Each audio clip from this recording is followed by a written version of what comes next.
I think it's time. It's that time now.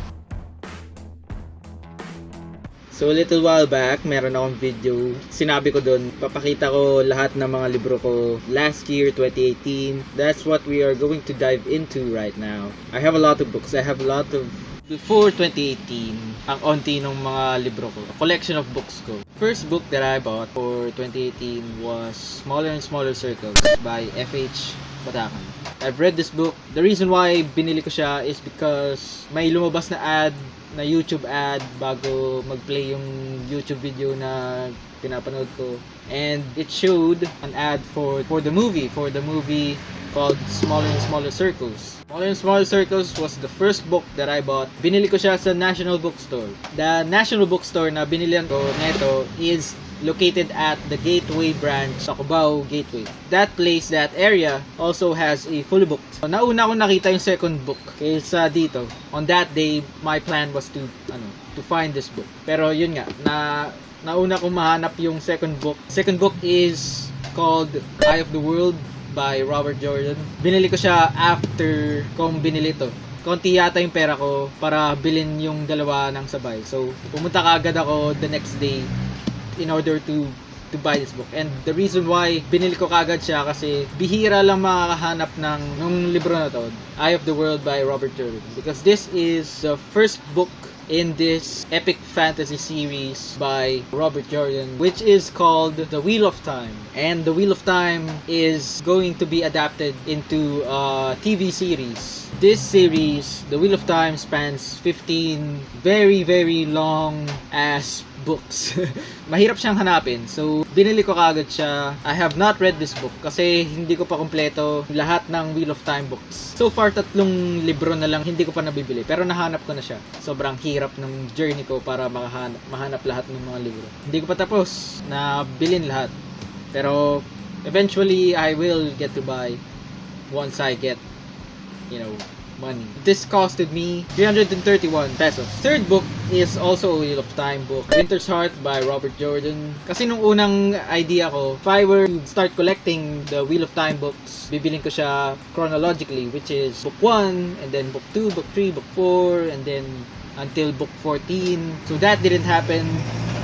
I decided on in a non-linear way. The fourth book is called The Howling Man. I bought it for 85 pesos, if you're wondering. And sa book sale ko siya binili. The fifth book that I'm going to show, I love this book.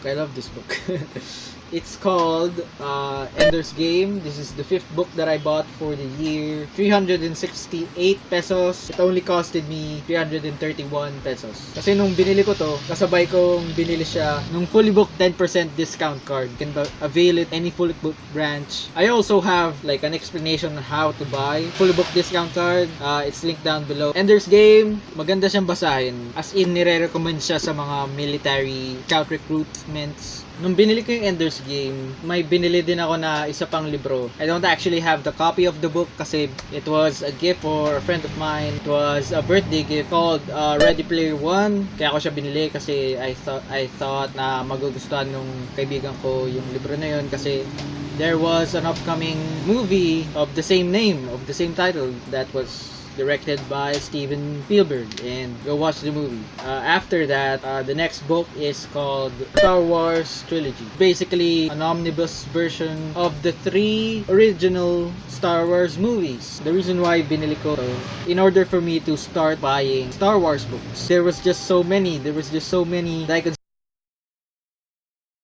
I was thinking of what book should I buy? What book should I buy first? It all went down to me buying a copy of the Star Wars trilogy. Nabasa ko na to. I do recommend this book, but I think I would not read it for a while. Hindi siya masyadong rereadable since the movies are there. Although, meron siyang mga parts na hindi siya kasama dun sa movie. So, there are extra scenes here that you cannot find in the movies. 8th book, Crown of Swords, another Wheel of Time book. This is the 7th book of the Wheel of Time. The 9th book is also a Wheel of Time book. The Dragon Reborn. This is the 3rd book from the Wheel of Time. Yung story behind the book, binili ko siya sa book sale sa Mall of Asia. Right now, that book sale branch wala na siya. Pero that's not the story. Binili ko tong Dragon Reborn. You could see meron siyang mga parang folds, mga damages. Kasi this is a second-hand book. Syempre, book sale siya binili. This only costed me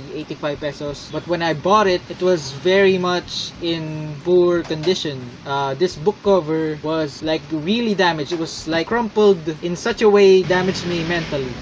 So when I got home, I immediately tried to restore it. Medyo maayos naman na siya tignan.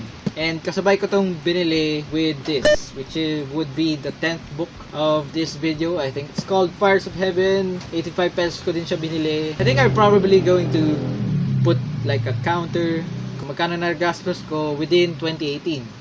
So yun, Fires in Heaven, it is the book 5 of the Wheel of Time series. Hindi ko siya nababasa, as well as the Dragon Reborn, as well as the Crown of Swords. The next book that we have, Star Wars Bloodline. This is another Star Wars book. Nabasa ko na siya, mabilis ko lang siya nabasa. I do recommend buying a copy of this book. The next book is Battle Royale by Takoshi Takan. The remastered version. This is a very thick book. So, hindi ko siya binili. This is not a book that I bought for myself. This was a book that was bought for me by a friend. The same friend na binilan ko nung Ready Player One. The reason why binilan niya ako ng libro is because binilan ko siya ng libro. The title repeated itself even this year. I don't know if it will continue on next year. But, So, yun. This was a birthday gift. I have read it. I do recommend this book. This book is not for kids. It's not for kids. I think there was a story behind this book that they didn't allow this book to be sold in some parts of the world. I think it's still banned from other places. Pero I think a lot of people should read this book, even though it has very dark and gory parts. It has a lot of heart and soul into writing the book, into writing the story. So yeah, I do recommend this book. It's a very fun book.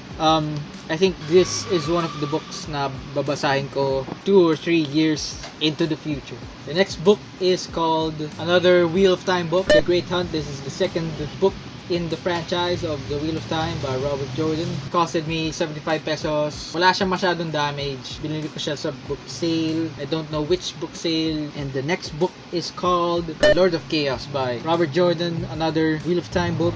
75 pesos. It is the 6th book in the franchise. Next book, Arabian Night. Hindi ko pa siya nababasa. This is probably the most out of the blue book that I bought for last year. I don't know what I was thinking when I bought this book. Maybe I'll give it away. Do you guys want me to give away books?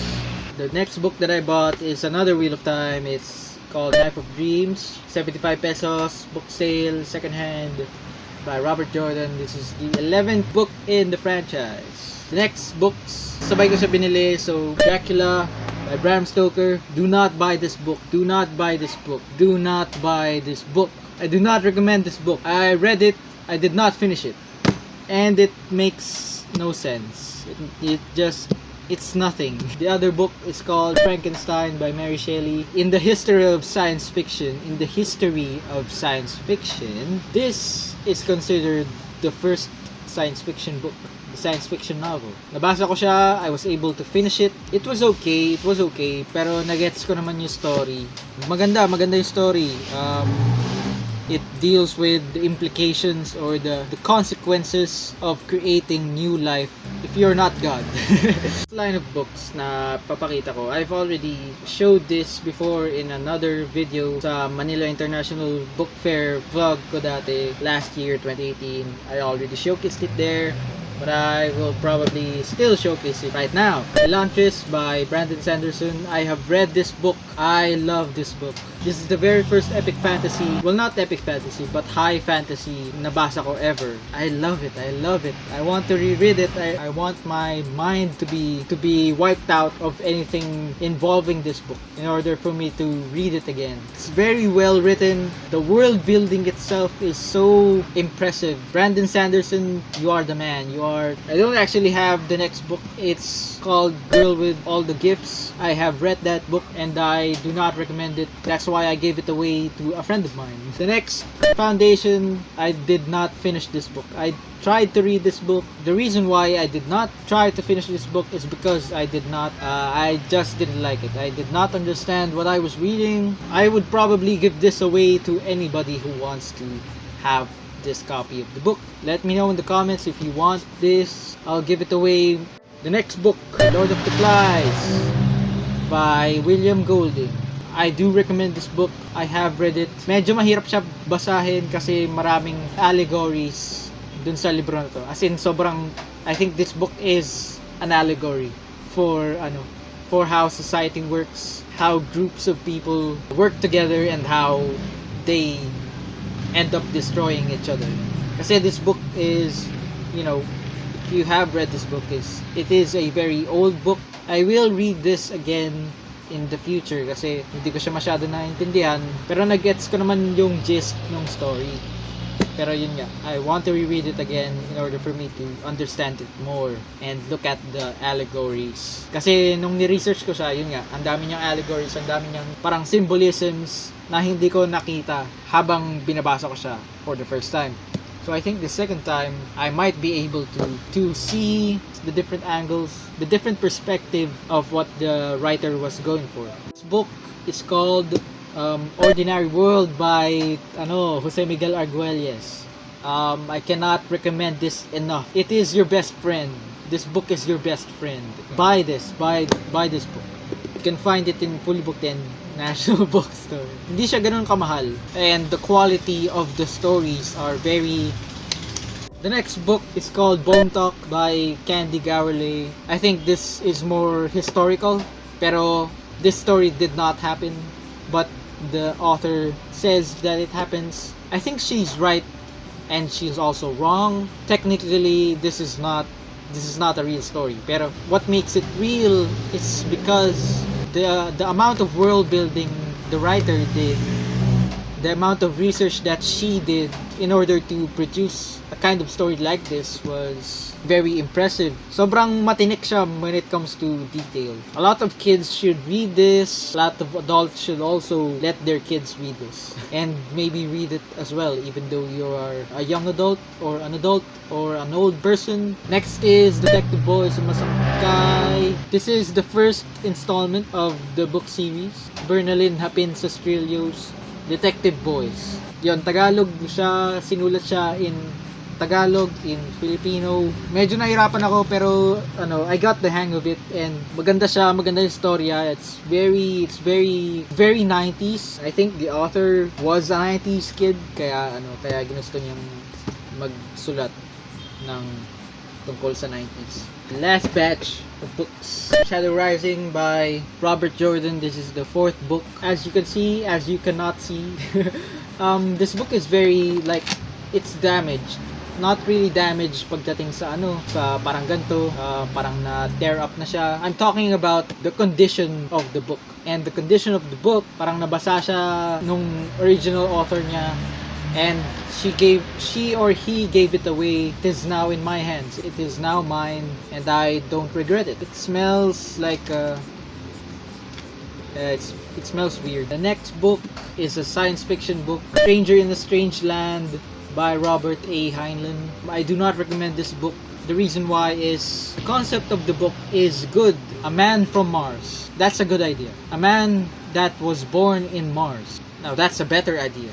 But to go from a man who was born on Mars, sending him to Earth, that's a good idea. What happened afterwards? You make him have these kinetic powers, and then every woman, every girl obsesses over him, wants to have intercourse with him. Like, what happened? What happened to the story? Why did you go there? It made no sense. Technically, one of the best books out there, according to Wikipedia, when I researched it. But when I read it, why do they think it's the best or one of the best when it comes to classic science fiction? I don't know.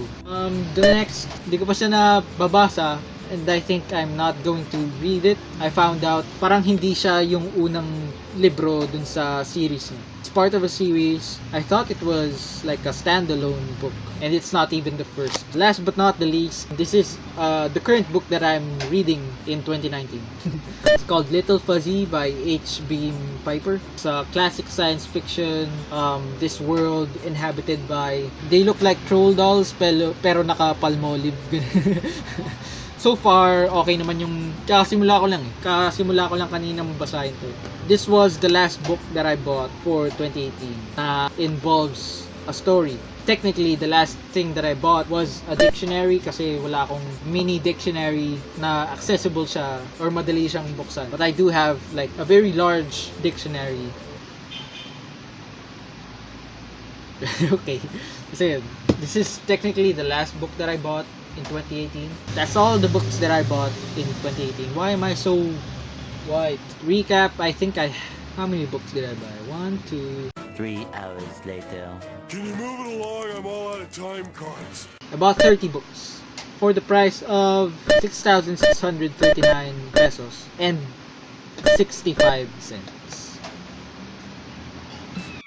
Yun, like and subscribe if you have not already. I will continue with the 2019 books that I bought, but for now I think I'm going to probably have to fix this whole scenario first. I think the next video, dun ko ito-tackle yung mga 2019 books na nabili ko. Like and subscribe if you have not already. Stay tuned for the next video. I will tackle the 2019 books that I bought. It's only July. So, marami pa akong time. Pero, I don't have money. You can walk into any used bookstore anywhere and get 5 of these old pulp books for $1 each.